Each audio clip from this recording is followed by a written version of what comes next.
Welcome to See You on the Other Side, where the world of the mysterious collides with the world of entertainment. A discussion of art, music, movies, spirituality, the weird, and self-discovery. And now, your hosts, musicians and entertainers who have their own weakness for the weird, Mike and Wendy from the band Sunspot. Greetings from the haunted Hilton Garden Inn in Milwaukee, Wisconsin. Ooh, another exciting location. Yes. Although I'm not there, but I'm looking for ghosts in your Skype window. Yeah, and I hope you see something. So I am here with my sister Allison from Milwaukee Ghosts. Allison, say hi. Hello, everybody. Hi, Allison. And last night, Allison and her husband and I stayed at the haunted Hilton Garden Inn. That's right. It's the site of the 1883 Newhall House fire. What was the Newhall House? Was it like a house of ill fancy? repute? No, it was a fancy hotel. It's in Milwaukee, like the Pfister is today. So just think of how the Pfister is known. Yes. Today as being this very opulent location, and that's what the that's what the Newhall House was. Okay, so it was a super fancy house, in the and it burned down and killed a bunch 1800s. of people. Yeah, it was a super fancy hotel. So what started the fire? Well, we don't know. Okay. Where exactly is it located in Milwaukee? It's on Broadway in Michigan. So actually, it's the address is a Broadway address. We're right So- down the street Okay. from the Pfister and about Yeah. 2 blocks from the lakefront. Yeah, On Broadway. that's right. There's dead people on Broadway. And it's kind of cool. Like the building next door, the Grand Avenue Club, you can actually see on one side of the building soot from the 1883 Newhall House Really? fire. It's still there. Yeah. That's pretty cool. Yeah. It's stuck around all these years. Yeah, so at least 70 people died. We're not sure. I've seen estimates into the 80s and 90s as well. So there's been a lot of reports here. I mean, so this building was built in 1886 over the same spot. And it was built for Northwestern Mutual Life, and for a long time was just an office building. But there were reports of possible hauntings in the office building and in a restaurant that was located here before the Hilton Garden Inn renovated the place a couple of years ago. So it's kind of interesting to find a spot that, has this history, and then before it even becomes a hotel again, it has reports of paranormal activity. Like waitresses, for example, would just report to their boss that they were so irritated because every time they'd be carrying like a big tray of glasses or plates, they'd be disoriented because there'd be like these flashes of light that would zip by in their peripheral vision. So, can you imagine that? Just having the responsibility for not dropping everything all over the floor? I mean, that's hard enough just as it is. Yeah. Right, And I then- bet It's that hard enough when you've got a tray full of beer steins. Oh, yeah. And then I having bet like that this ghost was a bad tipper too. Like what a spiritual jerk. interference with like the zipping lights going by in your periphery. So and now that this building is a hotel again, the activity has certainly kicked up. Cool. Yeah, the latest was I think last spring in room 507. There was a gentleman who had that room, and he went out for dinner, and then he came back and his key card didn't work. So he just, talked to them at the front desk, and they sent someone up with him.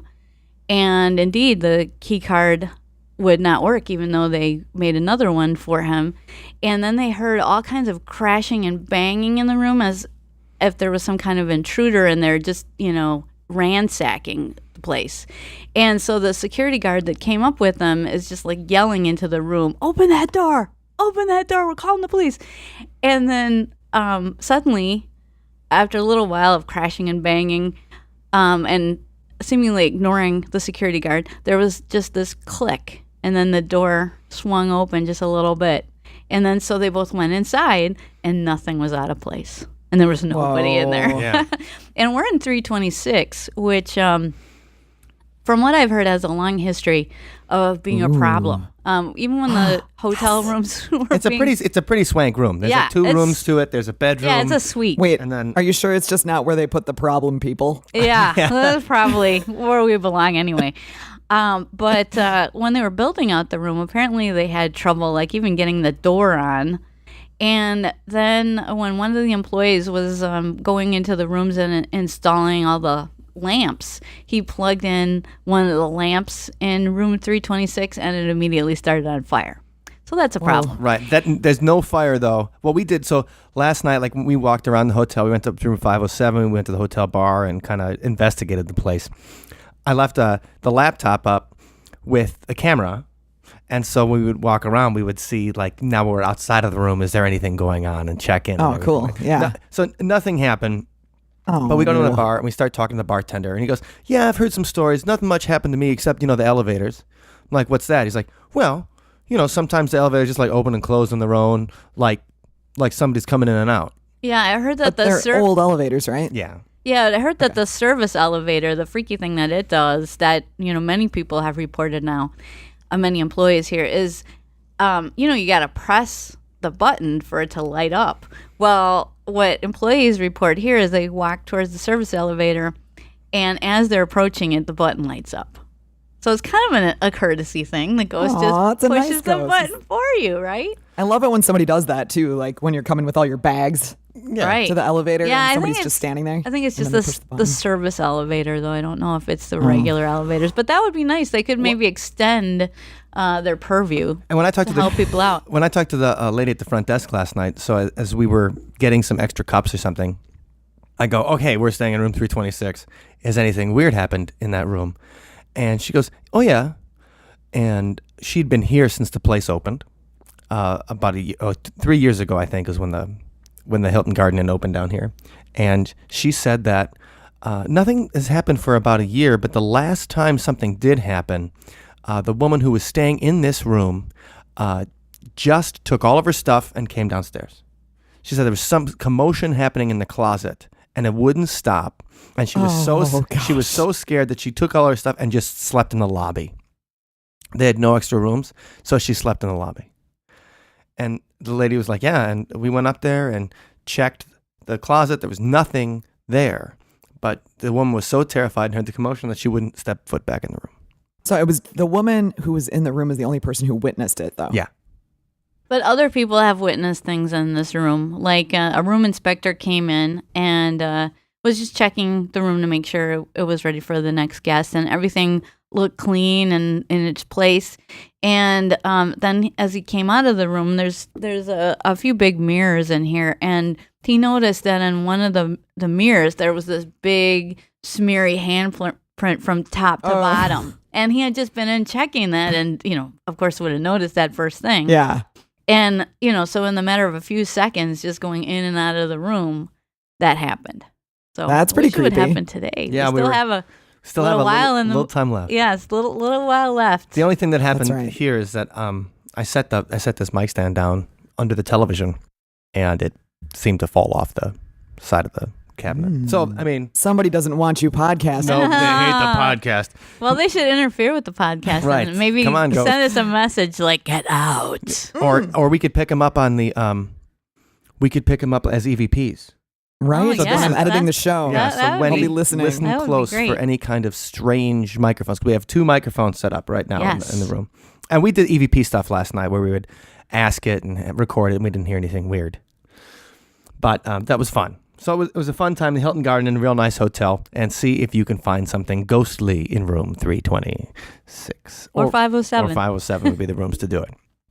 So that was a nice little field trip. And the reason that I'm in Milwaukee today is that we did our float yesterday, the flotation pod. Because the best sister in the world. Yes. Wow, you're the most wonderful Christmas present, right, Mike? A gift certificate to Float Milwaukee. And what else did I include in that? A DVD of Altered States. Absolutely. Wow. And we'll talk about that in one second. So I just wanted to give you guys some context why we're staying at the Hilton Garden and why we're in downtown this day.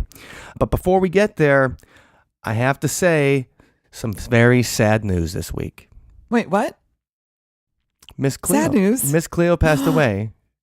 Oh, that was surprising. Yeah, she was only 53. So the actress who played, and that's young. So if you're younger, you might not remember this. If you're maybe in your, no, if you're like 18 or 20, you probably do not remember Miss Cleo because it was about 17, 18 years ago that these commercials were all over television, a half an hour infomercial. And there was always something slightly off because it was this woman with a Jamaican... Just slightly. with a horrible Jamaican accent, Miss Cleo, and Miss Cleo reach your future. Oh, man. And she was always talking about people having a new baby. Yeah. And I'm seeing the daddy, and the daddy's in jail. I don't know. My Jamaican accent is horrible. It sounds Irish for some reason, but That's okay. But no. yeah, those infomercials were great. So there was a half an hour infomercial for the Miss Cleo her psychic network. And the idea was that you would call up and you would talk to someone like Miss Cleo and they could tell your future. You know, and it was always like they would give you the questions, to ask. Like in the commercial, it'd be like, is he cheating on me? Yeah. Am I going to get better? Am I going to get a job? Is my health? I mean, the usual things, the triggers that people feel they want to talk to a psychic about.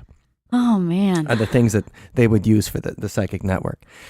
So, Miss Cleo, her and her psychic powers were a big part of anyone that stayed up late and watched television in like the late 90s. Yeah. Well, it certainly, there certainly was a characterization there that was powerful. Well, the idea of the Jamaican...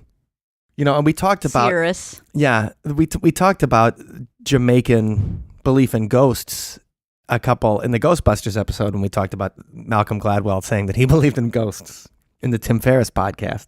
So Is he Jamaican? That's right. Yeah, oh yeah, and he talks about in Outliers. He talks about being part Jamaican. Oh, I didn't know that. Mm-hmm. And that's actually a very interesting part of the book. And that goes back to almost the Pilgrims. Right, because when we talk about we talked about Satanic Thanksgiving and the Pilgrims obsession. We're making some pretty hefty connections here, Mike. No, Tituba. Oh, Tituba was Jamaican. Tituba, right? Tituba. We don't know how to say her name. Okay. We apologize. We apologize to but Tituba. She was from Trinidad, I think. Yeah, but William Bradford though had a plantation in Jamaica. Oh, I didn't know that. Yeah, and the thing is, he was a slave master, and he brought back his slaves from Jamaica when he came, and that's who was spending time with the kids and telling him stories. So that's who they blamed brought the devil to Salem. Yeah, right. And so I always thought about Tituba whenever I saw Miss Cleo. And so that kind of, it always made me think of they're playing on some kind of stereotype we have, right, of Jamaica, like superstition of the Caribbean. Yeah, something in the collective consciousness. And I'm going to tell you guys a little story about when I worked for Miss Cleo. Oh my God. Right. Okay. So let's flash back. It was a desperate time, wasn't it? It was a desperate time. Let's flash back to the year 2000. Now, time traveling. Okay, so I go back, and during the .com bubble, before it burst, you could make some sweet money working from home. You could do pretty well.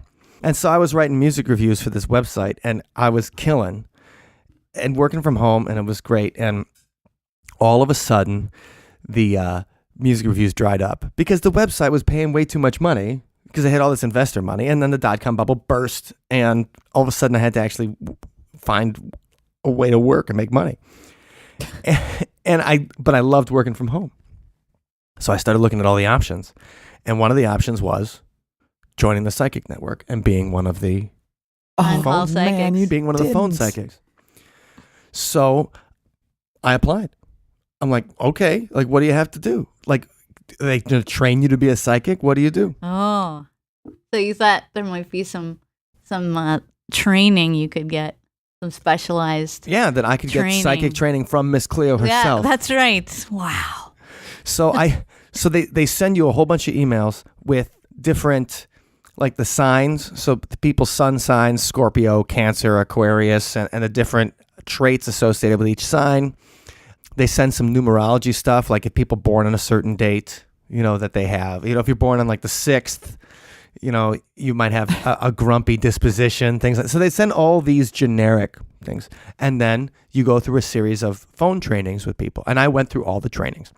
You did? Wow. Yeah. And the training is basically just, you talk to people about their problems.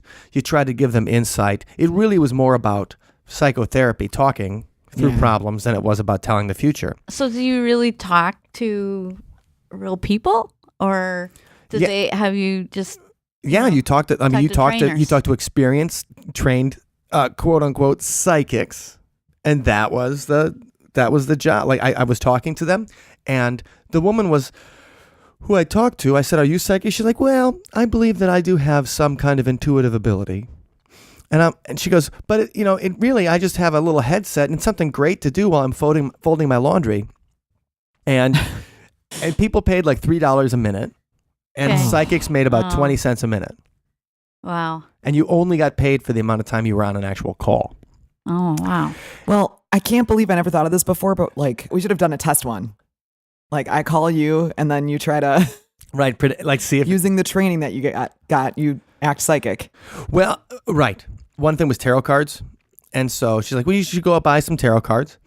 And then she's like, I sent you an email with the meanings of all the tarot cards. So basically, they ask you a question, pull out a tarot card, and talk about what it means and what it can mean for them. And I said, well, what if I'm wrong? Yeah. Like, what if 'Cause somebody people are pinning their hopes on this? Well, that's the thing. I go, people are pinning their hopes. It's one thing. Like I'm an okay listener, I think. So if people will have something to talk about, then I think I could talk it through with them. But when they asked me, like, what do you see in the future? And I just pull it out of my buttocks.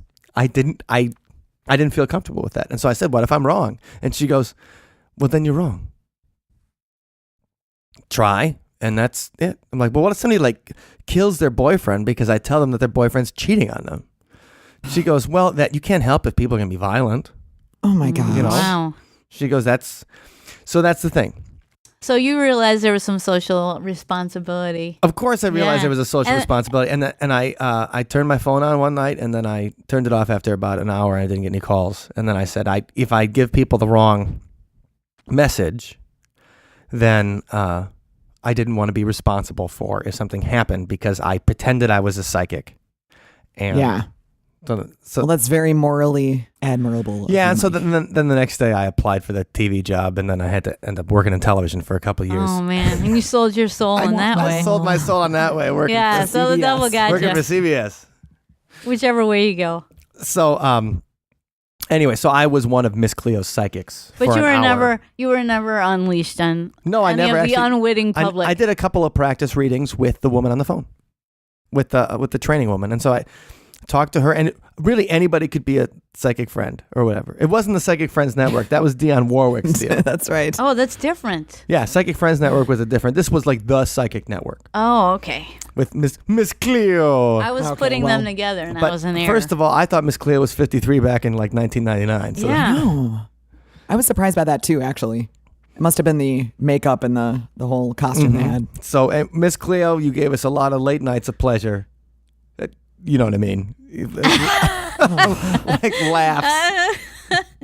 laughs and stuff. Infomercial entertainment. Commercial entertainment in the middle of the night, Yeah, speak for yourself, Mike.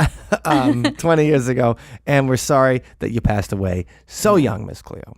And I am not sorry that I did not become a phone psychic and make my career on that. We'll never forget you. You certainly put your mark on the collective consciousness. Yes, she did. So Miss Cleo's. I mean, I thought I'm like, Well, man, the actress that portrayed Miss Cleo. right. Miss Cleo was not a real person. She was So, just, I mean- some actress. Technically, her character could live on, but the original actress who portrayed her, sadly, Is gone. is not with us anymore. So, rest in peace. Yes. Anyway, if you were ever tempted to call one of those phone psychics or anything like that, remember that they might have some insight into your problems, but no one actually checks to see if they're psychic. It's just more somebody to talk to than anything. Right. Yeah. I mean, why not just get your own set of tarot cards?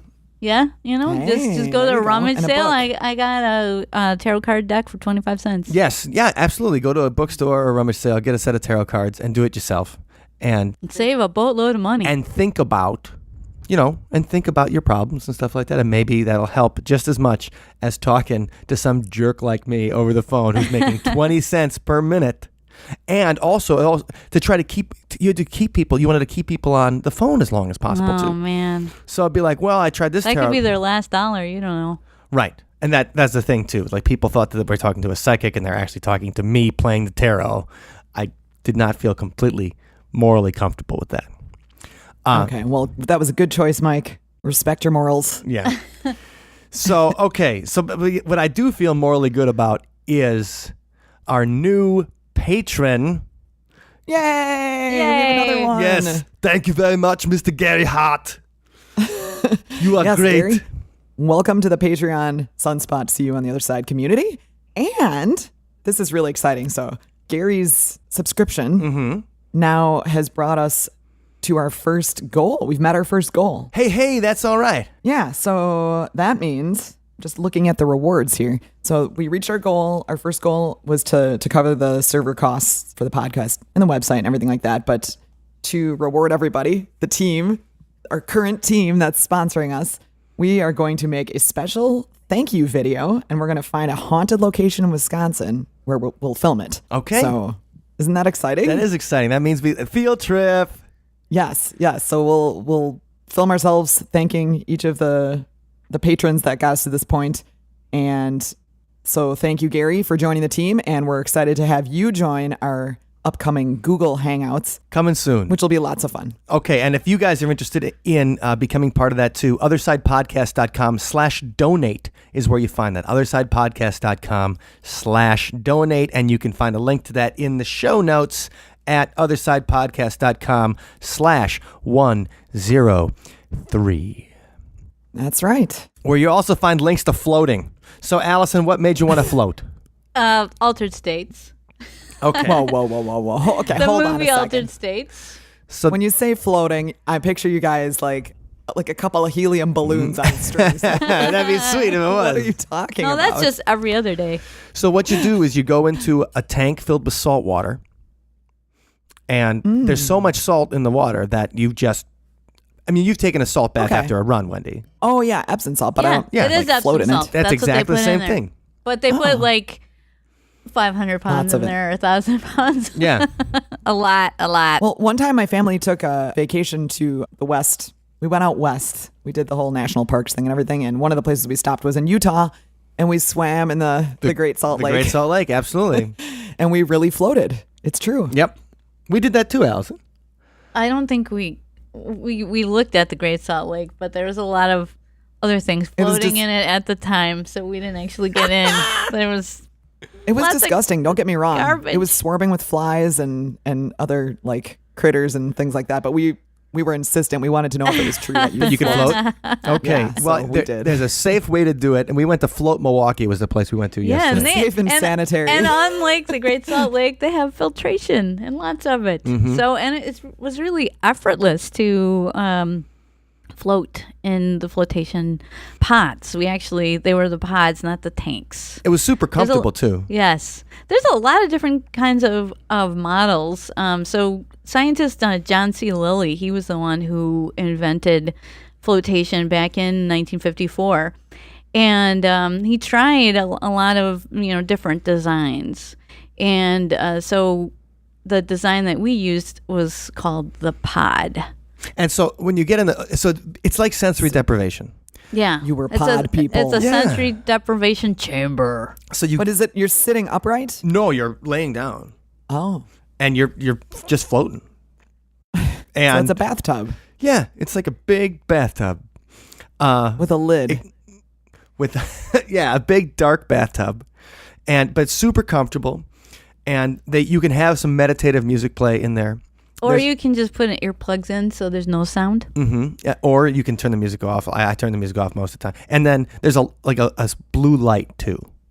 Okay, That you can turn sounds on. You soothing. can turn on, turn off. So and you just sit there, and it's completely dark.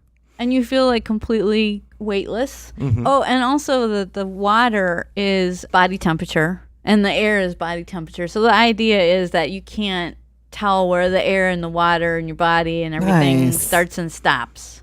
Whoa. Well, okay, and so the That's the old idea of old it. wives' tale about putting the one hand in or the body temperature water or whatever, Is that true, Mike? like makes you pee your pants. So, One hand in cold, one hand in hot, right? yes, and then they say that'll make you do it because it gets you so relaxed that you just wet yourself. I was so relaxed yesterday, and I did not have that. That's urge. good.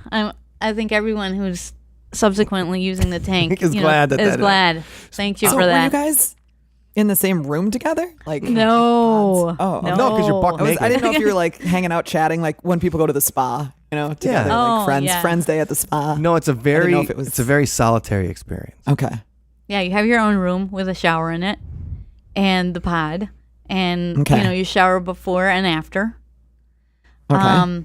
It's good. Yeah, and because you want it to be private. Because I'm sure you could wear a bathing suit, but people don't because the idea is you don't want to have anything bothering you because Gotcha. Like Velcro. yeah, the sensory deprivation. I mean, it sounds scary, but really all it means is, we're bombarded with sensory input these Constantly. days. Yeah. I mean, things are always coming at us. And so just to be in a quiet room, complete silence, complete darkness, no sensations. A lot of people do it for pain, like if they have chronic pain or, sometimes even people with very serious diseases, suffering through cancer treatment and whatnot, will go to the flotation tank because it can take away the sensory experience. So when it takes that away, it lets your mind roam free and it gives your body a break from pain. That sounds nice. And really, it's a very meditative experience. Yes, it's a lot like mindfulness meditation. But the reason or the first place that I found out about sensory deprivation tanks was from the 1980 movie Altered States. Right. William with Hurt. William Hurt, right. William Hurt, who we met in Malibu, Wendy. He's my buddy. Right. He took our picture. He did take our picture. Oh, wow. I did not know that. Yeah, no, we were eating someplace, and then with the group we were with, Wendy's like, oh yeah, I want to get a picture of everybody. So she just taps some dude in the shoulder. And, No way. And she says, hey, can you take our picture? And then he points to like us. He's like, you want me to take your picture? He's like, you want a picture of who?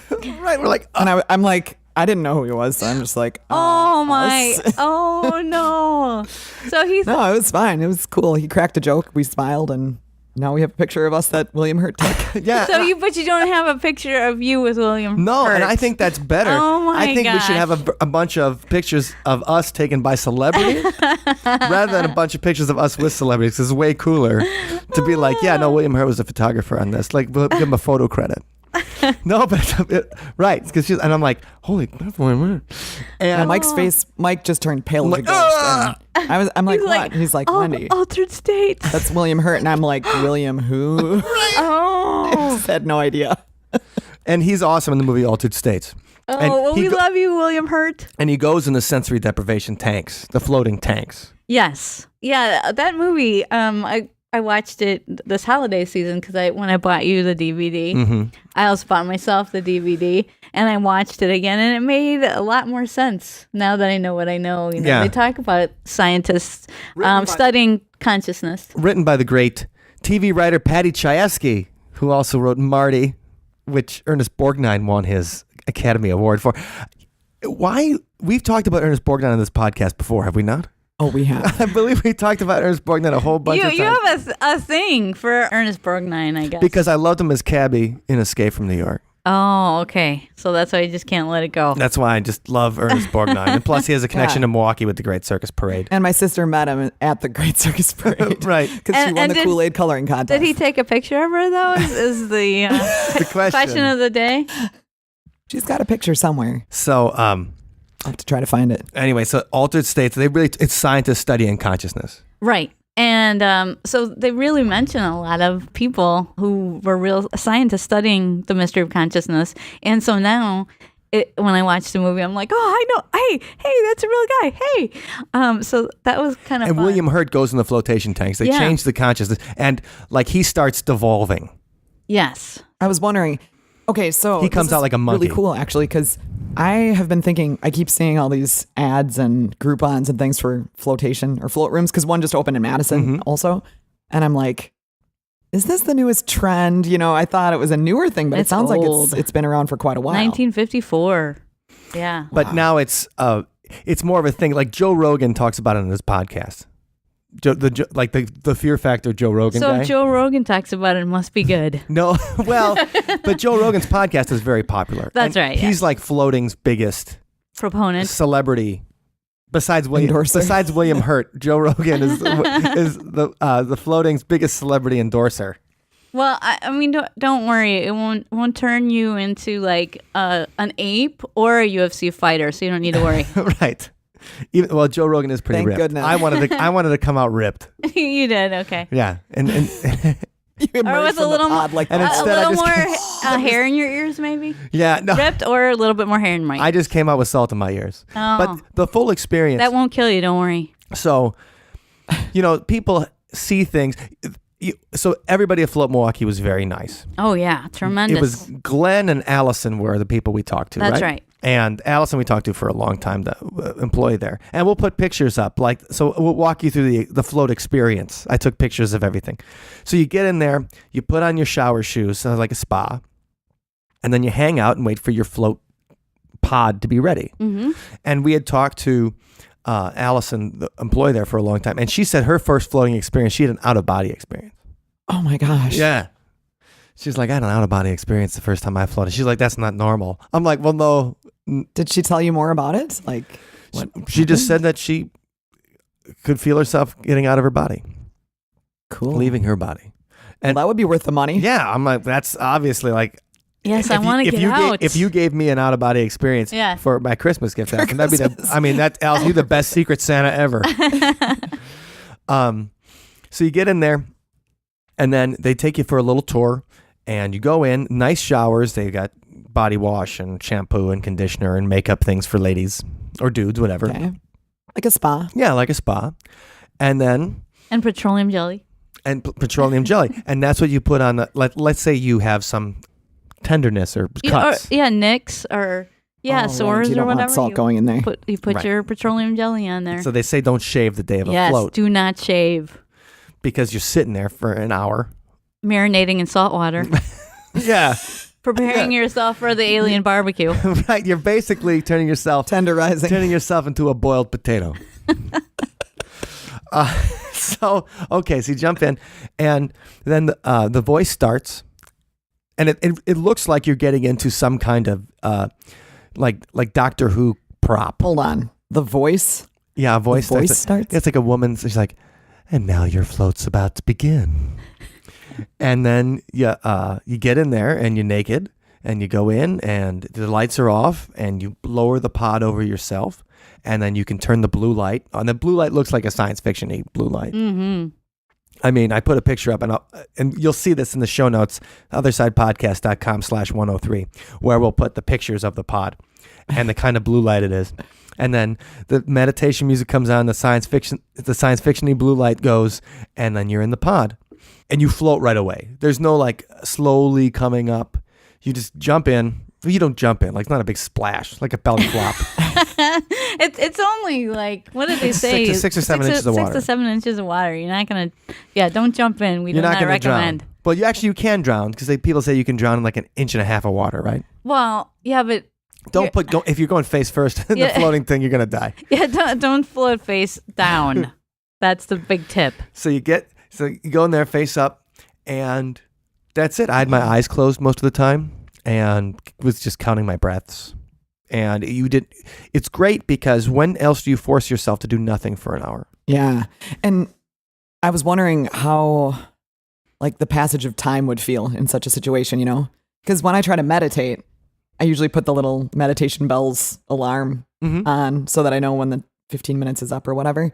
But like an hour with no anything around, I mean, does your mind go like, oh, have 5 minutes passed? Have 20 minutes passed? Yeah, Like, mean, your mind can definitely go crazy in there, I would think. Whatever you come in with, you got to be prepared that you're going to be alone with yourself for an hour with no distractions. Yeah, I was hoping terrifying. I'd find more darkness. You get in there and like your heart's beat, like all you really hear is your heartbeat. The telltale heart, boom, boom, boom, boom, boom, boom. And I was like, okay, when I plumb my depths, what am I going to find? And you just found that darned sunny disposition And I was like, nothing else. I'm like, Right. boy, this is really nice. angelic light. I'm like, this is really nice. I'm like, this is pleasant. It's nice not to worry about something for an hour. And just thinking of it's a forced relaxation. And I didn't have any really breakthroughs or anything, but it was a really pleasant experience. You stayed in your body. Yeah, I didn't leave. There was no Yeah. psychedelic experiences for me. Yeah, I stayed in my body too. So flotation tanks, this is something that in the TV show Fringe, that the scientist, Dr. Walter Bishop. Dr. Walter Bishop, played by John Noble, he would go in the flotation tank and take like a ton of LSD. And so did John C. Lilly, the guy that developed the flotation device. Right. So he started taking psychoactive substances, like mostly LSD, and he found though that floating alone without taking any substances was much better for him because he didn't disturb his consciousness that way. So it was kind of more like, amped up mindfulness meditation. So that makes sense. Yeah, that's really what we experienced. It was like mindfulness. Right, we didn't take any. We didn't drop any acid and then go into the thing. Completely drug free. And that's funny that we're looking at John C. Lilly's in the flotation tank. John C. Lilly was a researcher at NIM, the National Institute of Mental Health. So he also is the guy that developed the super intelligent rats. Oh, awesome.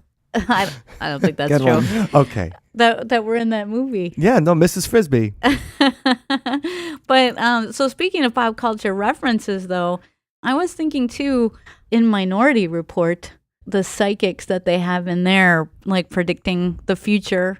The precogs. The precogs. That's right. Looking into the future for possible infractions and crimes. They were swimming around in some type of flotation tank. Mm-hmm. Yeah, they were as in well. tanks too.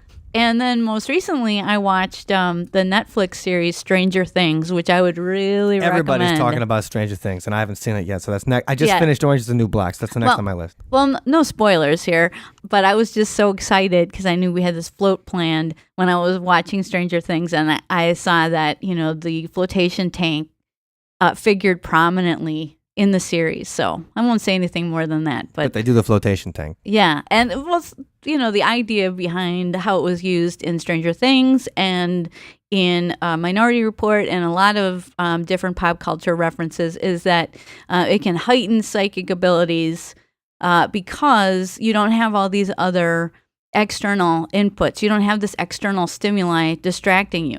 So that's the idea, that if you have these psychic powers, they can be heightened because you're not experiencing any interference when you get in the tank. Sure. And so we tried. We did do an experiment. Scott was the sender. Yes. Oh, cool. So Scott was the sender, and then we put him in the middle tank. And we had him Okay. pick a word from a random word generator.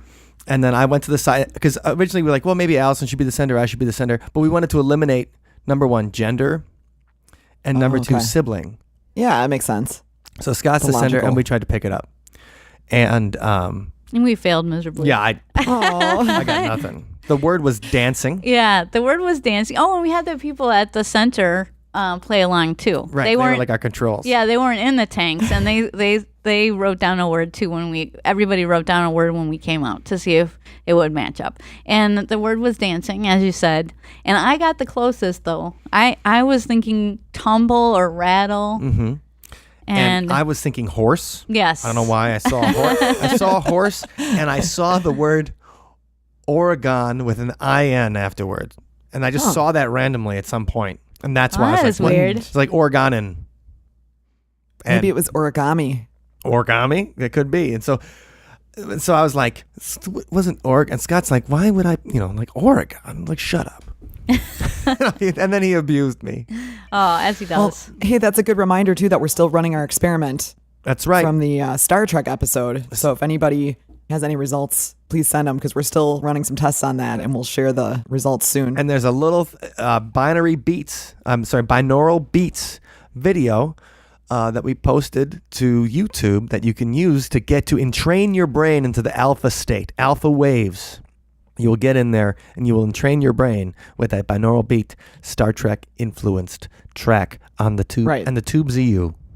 And that was from episode 101. So we're just jumping back a little bit here. But I just wanted to remind everybody that if you run the experiment, to let us know what happens, because We're curious. Yes, we are curious. Yeah, if you have any psychic experiences. And I think we'd like to hear more about people in flotation tanks. Yeah, too, if like you- their if you- experiences with that. If you floated yourself. So I didn't have anything psychic. Did you have any visions or anything like that, Allison? Did you Sadly, see no. God? She's like, I'm gonna go in there and I'm gonna like talk to Jesus. I didn't say that. I just I do at times see colors with my eyes closed. Just like a lava lamp, floods of green and purple. She banged her head as a child. No, and you came out then, did Mike? Anyway, so I wanted to kind of see some colors, and I couldn't even get that going. So I was disappointed, but I think it was just kind of learning what it was all about. And I think if you get into the right frame of mind, like get relaxed ahead of time, I mean, that would help. Because if you're a fuss budget like me, you might have some trouble. Well, and I was thinking too that now that you guys are familiar with the experience, you know what to expect and everything, because I'm sure there's a whole anxiety of what's going to happen, how is this going to work, where do we go? Now that you're familiar with that, if you go back again next time, I bet it would be a much smoother, Right. I think so. And people who repeatedly float have reported lots of benefits with stress reduction, relaxation. And we were talking about you were mentioning the alpha state earlier in the podcast, and the thing with flotation tanks is you're supposed to actually get into theta, which is interesting. And that Theta is we talk about this in our episode on like binaural beats and brain entrainment and stuff. We talk about the different the waves, and we also there's a little meditation track we wrote on that to help you get into your theta state in only 5 minutes. And it's been associated with enhanced creativity and problem solving and healing. And so in the flotation tank, people have been able to sustain the theta brainwaves for longer than you normally would be able to. Probably I did not, I would think. I think I was pretty deep in there. I was super. You think you were thetaing out? Yeah, I was super relaxed and I was enjoying myself.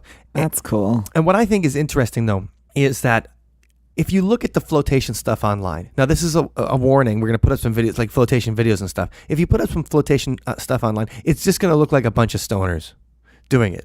Don't get turned. You'll watch the video and it looks like, hey man, we're going floating with some ganja, dude. And it'll look like you have to like follow fish around the band in order to want to float. But it's the kind of experience and stuff like that, it's not a weird kind of experience. If you like meditation and are into that, it's the kind of thing that I think a lot of people can find benefits from. So don't get turned off because the guy talking about floating and listening to Joe Rogan's podcast looks like the dude you find at like selling you a bong at Spencer Gifts in the mall. Well, I would recommend the documentary Flotation Nation, because I think that showed a lot of different people from a lot of different walks of life. So, I mean, there were definitely some on the stonier side, as you mentioned, but there were also, just people like grandmas and motivational speakers and just regular people. And paranormal podcasters. Yeah, Yes. so anybody can enjoy a float. So, I mean, there's a ton of baggage that it carries along with it. I was hoping that I would go to the alternate universe, like in Fringe. Like I'd pass over to a parallel, and then I'd see a version of myself, Alter Mike. successful and happy. Well, I want to know how does the way you feel compare from before the float versus after the float? Oh, you feel awesome, I think. Really? Yeah. So when you come out of the float, there's like a post-float room where people can do art or talk in a journal. I mean, this makes it sound like the hippiest thing in the world. There's like a journal, man. There were some incredible They have a place for that. illustrations in that journal. dude. And Yeah. it's really something else, man. I was really impressed by the illustrations that people made. I of was their impressed by the experience. tea. That's like post-float tea.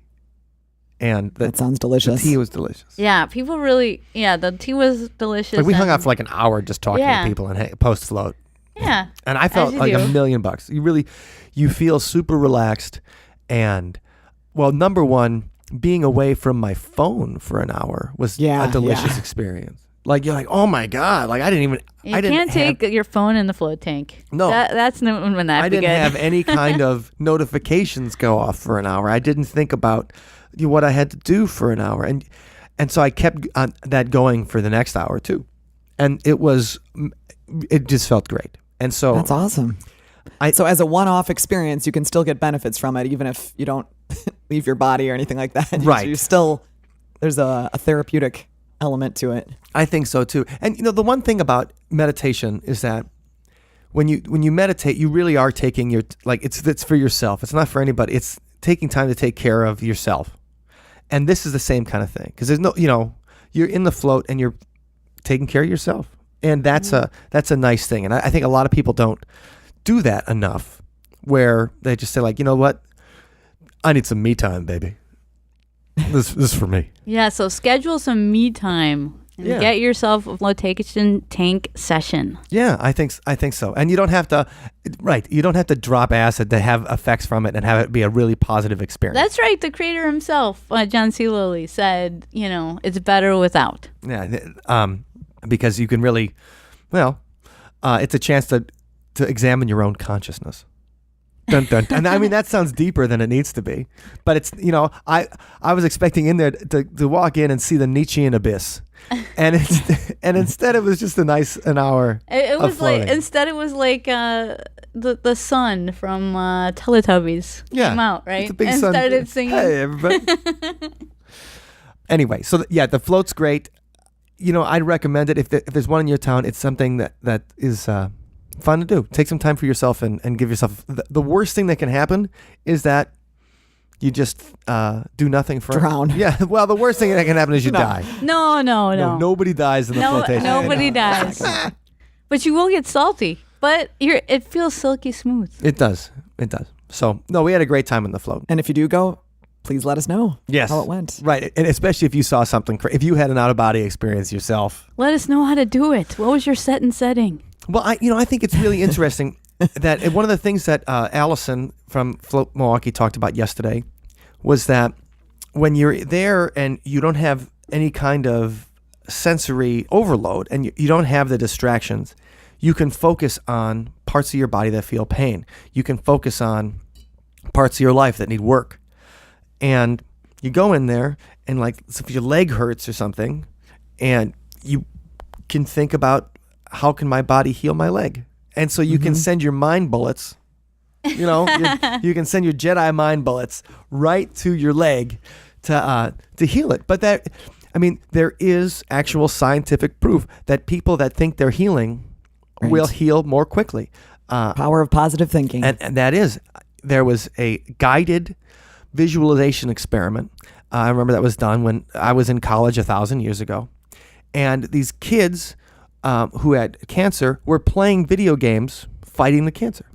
And the kids who were playing the video games had a higher recovery rate, had a higher, number one, reported being happier. Number two, had a higher recovery rate. Now, that's not saying oh my gosh, if my kid was in the control group, I'd be so mad. Right. You'd be like, what do you mean my kid's in the...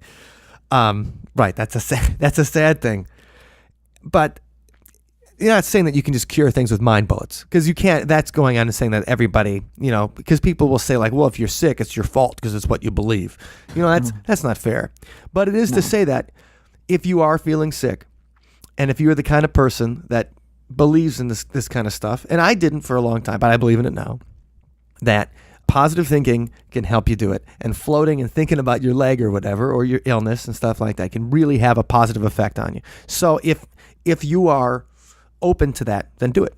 Yeah. Maybe you could say, instead of mind bullets, mind magic hands. Yeah, my magic hands. Yeah, Sounds bullets. a little less violent. Yeah, bullet sounds like something I shouldn't be shooting into my leg. Well, I don't know why I always, because isn't there some movie, whatever, that talks about, like, I'm trying to kill you with my mind bullets, and I don't know why it's stuck into my You head. can't get it out of your head. It just, I get it. I get the metaphor. But the exciting thing is this is just one of an ever-increasing number of options where you can take control over yourself and your life and have some power in it. Exactly. And so floating is one way to do it. If you can't afford to float, just dump some Epsom salt in your bathtub, close your eyes and lay I was down. going to say, I mean, honestly, go in your bathtub in the dark, maybe put a little LED light on. I know it's not as comfortable because it's not going to be one of those big posh pods. Right. I mean, the pods are pretty posh. But, if you want to just, it's kind of put yourself into a very conducive to meditating environment. Mm-hmm. Well, and You can people try it. are making their own. And in that movie again, Float Nation, they talk to a guy who has a website where he has plans for do-it-yourself flotation tanks, so you can make your Cool. own. It is like an escape pod. Like you do feel For like you're pretty cheap. DIY. You feel like you're getting into an escape pod and you can be launched out of the spaceship, and you're gonna land on some planet and just be alone. A trap door is going to open and the whole pod is just going to go sliding down this huge slide. Right, and that's it. And then you end up in Lake Michigan. No, so anyway, so it's a fun thing. We'd recommend the float. Get yourself some float. Get your float on. Get your meditate on, and I think you'd have fun. And thanks to everybody at Float Milwaukee. We had a great time. Yeah, they really were accommodating. So recommend Float Milwaukee anytime. Okay, so Allison, thank you very much for joining us again today, Thanks, Allison. Oh, it was my pleasure. Thanks for having me on. and thank you for hanging out in the haunted hotel and doing the float with me. I really had a good Oh, time. you can always count on me to do that. What a fun paranormal siblings weekend. It was a fun paranormal siblings. Kind of jealous. Paranormal day out. It was a good time. Okay, so if you guys want to learn more about this, we're going to have all the links and everything at othersidepodcast.com/103. And thank you all for listening to my confession of the day that I was a telephone psychic. And The 1 hour. Right. Okay, so Allison, where can we find you? Oh, at MilwaukeeGhost.com. Thanks. And have a great week. A lot of the fun of being in the floating tank is that feeling of weightlessness that you get when you're in there. And on the theme of the things that weigh us down, the first song off our first album was called Artificial Gravity. And it's about how we build things up in our head and we let them hurt us or we let them weigh us down. So here's Sunspot with Artificial Gravity. Put on old St. Christopher and step from my path. And I think that it's time for me to know. 'Cause there's no use in loving somebody that doesn't love you back. And I think that it's time for me to know. 'Cause I think I lost my heart in artificial gravity. I was living in a hologram of only you and me. And if the world was right, you would be famous and trendy. And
thank you for listening to today's episode. You can find us online at othersidepodcast.com. Until next time, see you on the other side. You're basically turning yourself into a boiled potato.